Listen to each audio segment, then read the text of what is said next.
the best explanation of the word-based universe, as I put it, is that there is a word ultimately who is God. I think I agree with you in saying that to say God is behind evolution is not, at least necessarily, a God of the gaps argument. I'm happy to say that there is very plausible reason for somebody to look at the majesty of the natural world and say, and the language coding of DNA, and say, yeah, there must be some intelligence behind this. To my mind, getting it going is one of the hardest things. Yeah. The origin of life is much harder. Even if you need God to get that, I don't think you then require this concept of intelligent design to describe the process that then goes on as it begins to replicate in environments that select for different qualities, if you know what I mean. What I would say to that is, if you've got God already to start it off, you've got God. Exactly. And perhaps you needn't worry too much about the rest. Yes. John Lennox, Emeritus Professor of Mathematics at Oxford and also a Christian. I believe in God. And Alex O'Connor, an atheist. Hi, my name's Alex O'Connor. I'm an atheist. Recently sat down to talk about God. And in this video, we're going to feature a handful of key moments where real progress was made, where some of the unnecessary clutter in the conversation about God and science was removed, and where both gentlemen came to acknowledge the validity of the God hypothesis, if you will. Let's begin. Are science and religion in conflict? I don't really think so. And I've had that impression actually for a very long time, in the sense that when I was at school, I started reading C.S. Lewis. My father gave me some of his books. And it was very interesting reading those books because his take on the history of science, which was based on Alfred North Whitehead actually, was, to quote more or less, men became scientific because they expected law in nature, and they expected law in nature because they believed in a lawgiver. So this is kind of the first stepping stone in the path that Dr. Lennox is laying out to establish that there is actually no conflict between God and science. But he goes on to say that there is a real conflict, not that conflict, a different conflict, but a real conflict. I do think there is a conflict, though. Just to explain a little bit further, but it's not between science and faith in God. And I often illustrate this by thinking of the Nobel Prize in Physics. Because, take for example, Higgs, Peter Higgs, who won it, Scotsman, atheist, brilliant physicist. And then there's another person I know, Bill Phillips, an American Nobel Prize winner for physics and a Christian. And what that tells me, Alex, really is this, that their difference isn't in the realm of physics at all, or science, it's in worldview. And I see a real conflict between the theistic worldview and the atheistic worldview, and there are scientists on both sides. And so I feel that if we take that on board, we can make a more sensible exploration of this whole, well, I think it's a myth, and a lot of historians do as well, that science and religion are necessarily in conflict. I think as a final codicil, I would say it depends what religion you're talking about. I'm talking about the Judeo-Christian worldview, because science conflicts with a lot of religions.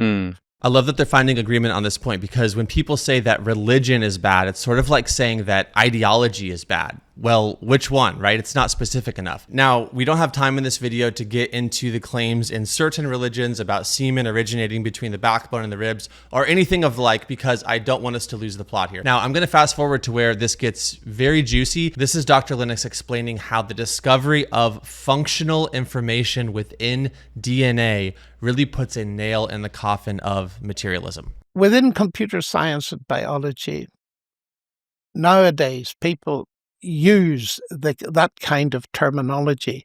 They use computer language in biology, and they use ordinary language about words in computer science because there's a very intimate relationship.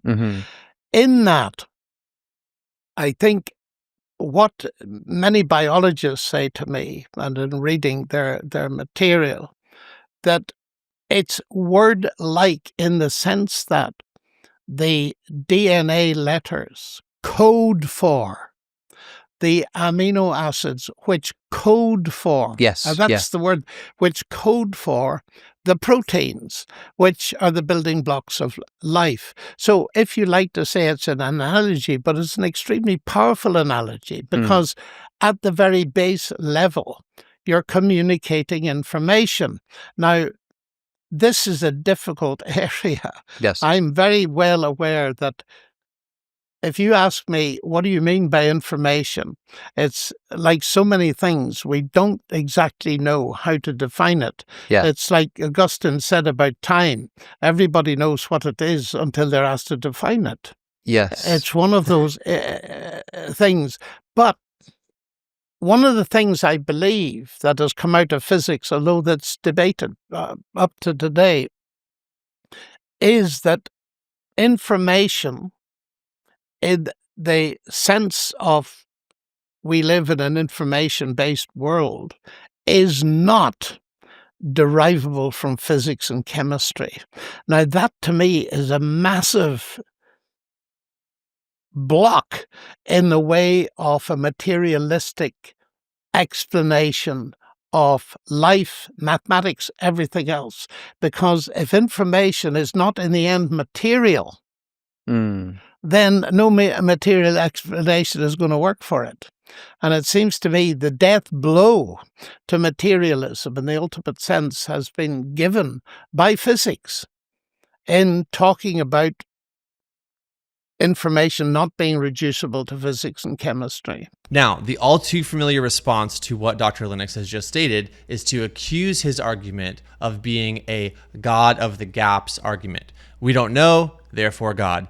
But you might be surprised that Alex understands and fully acknowledges in this clip that this reasoning from specified functional code to a code error is not an argument from ignorance. It is not a God of the gaps argument. You'll hear him acknowledge that here. My view, therefore, is to go on that side. It's as evidence-based, best explanation. What is the best explanation of what we see? And it seems to me that the notion of a creative God is not a gap explanation. We can't explain this, therefore God did it. No, it's in the nature of the thing. How can I illustrate that? If I look up, there I see a sign that says exit, let's say. Now, I immediately deduce that whatever natural processes, mechanical processes have gone into production of that sign, there's a mind behind it. Just 4 letters will tell me that. But that is not a mind of the gaps, that I'm postulating a mind because I don't know what ultimately caused it. The fact is we do know in our human experience where it comes from.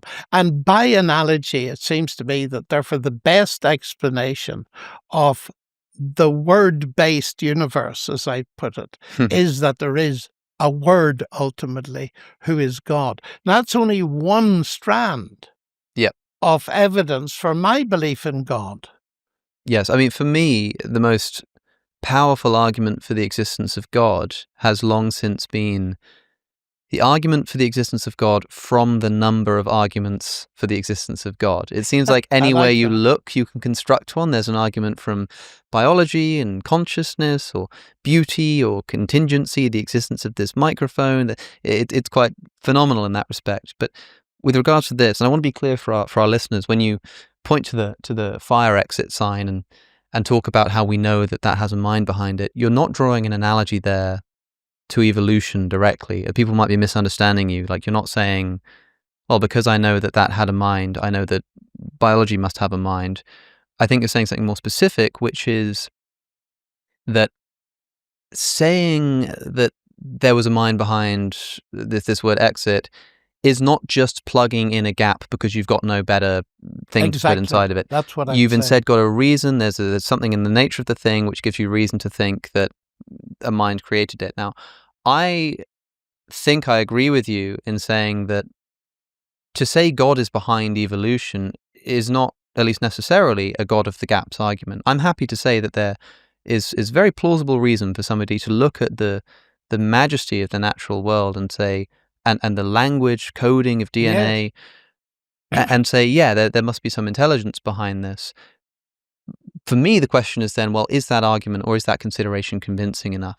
I also agree with what you said about like language. I described it as an analogy, but when you mentioned computer coding, and I thought about binary code, a series of zeros and ones, which of course is only analogous to the words that I'm speaking in English, but to say that it's not really a language would be perhaps a sort of confusion of terms. I think so. The craziest part of the entire conversation is coming up, where you're going to hear Alex acknowledge something that honestly I'm very, very surprised that he did, but it's very cool that he did. Really quick first, I want to explain for those who are still wondering how what Dr. Lennox is saying is not a God of the gaps argument. I want to give you the version of it that is, and then the version that he's actually saying which isn't, just to make this point really clear, because I predict in the comments section of this video there are still going to be people saying that his argument is an argument from ignorance. So here's the difference.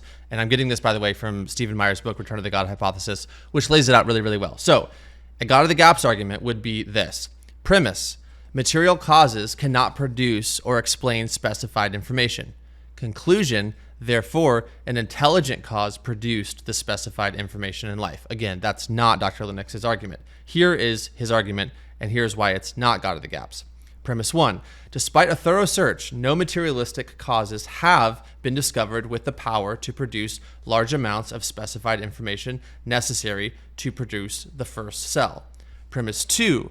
Intelligent causes have demonstrated the power to produce large amounts of specified information. Conclusion: intelligent design constitutes the best, most causally adequate explanation for the origin of the specified information in the cell. Okay, now in light of that we're talking about the information necessary to produce the origin of life and where did that information come from, here's where it gets really, really cool. And I'm happy to say, okay, perhaps there is some kind of intelligent creator of this first sort of prime biological being. Fine. If we then sort of track this process of evolution, the reason why a human mind can't create a bird is because it's not done by a direct, intelligent design. It's done by a sort of series of billions of years of trial and error, such that I could create a bird in the sense that if I could somehow set up some simple beginning conditions, I could then just sort of let it go in its environment, and in billions of years it would turn into a bird. The important thing is getting it going. That's, to me, where the really important question is. It's not so much in the process of evolution that I discover something that's amazing. Interesting, because to my mind, getting it going is one of the hardest things. Yeah. The origin of life is much harder because you don't have life to give you all I'm that agreeing with you. variation. I mean to say that to me is where the question is, like this mystery of how on earth would you get this initial right. being. But for me, what I'm saying is that once you have that, and even if you need God to get that, I don't think you then require this concept of intelligent design to describe the process that then goes on as it begins to replicate in environments that select for different qualities, if you know what I mean. What I would say to that is... This part's really interesting because it's sort of like Alex is saying here. I'll grant you that we need a mind to explain the existence of information found in DNA, but once biology has been functionally coded by God, we're good to go. No need for God anymore. It's like saying once the engineer has made the car, he doesn't have to push the piston up and down every single time. Or once the computer program has been programmed, it runs on its own. Now, Lennox's response to this is, in my opinion, perfect. Mm-hmm. If you've got God already to start it off, you've got God. Exactly. And perhaps you needn't worry too much about the rest. Yes. Now, to be clear here, obviously, when he says you needn't worry too much about the rest, he's not saying stop doing science, stop asking questions, etc. He's just saying that if God actually is the best explanation for the specified information in DNA,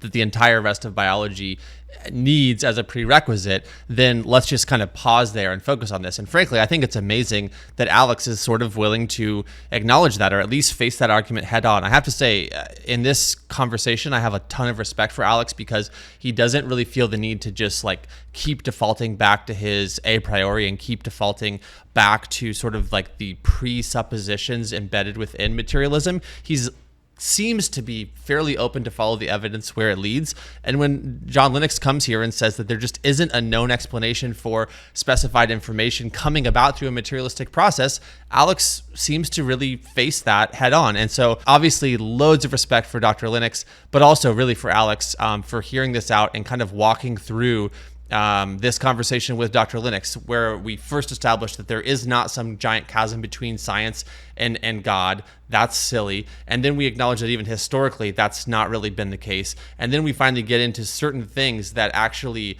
once you acknowledge the need for an intelligence to be able to produce the information, it actually begins to open up the scientists to explore new avenues and to actually be able to think and experiment in light of that. And that actually will lead to more discoveries. And this is going back full circle to the beginning of the video. This was his initial point, is when people expect law in nature because they believe in that lawgiver, they actually find themselves led to answers instead of just more questions. So with all of that being said, folks, thank you for watching. I will see you in the next video. If you enjoyed this conversation, you might also enjoy the Wisdom Society, a growing community of believers from around the world that meets weekly to discuss tough questions, to read scripture, and to pray. Within the Wisdom Society, there is also a book club where members are joined by the author of the book so that they can discuss the book directly with the author. Join today, support this channel, invest in yourself, grow in faith, connect with believers from around the world. Click the link in the description to find out more.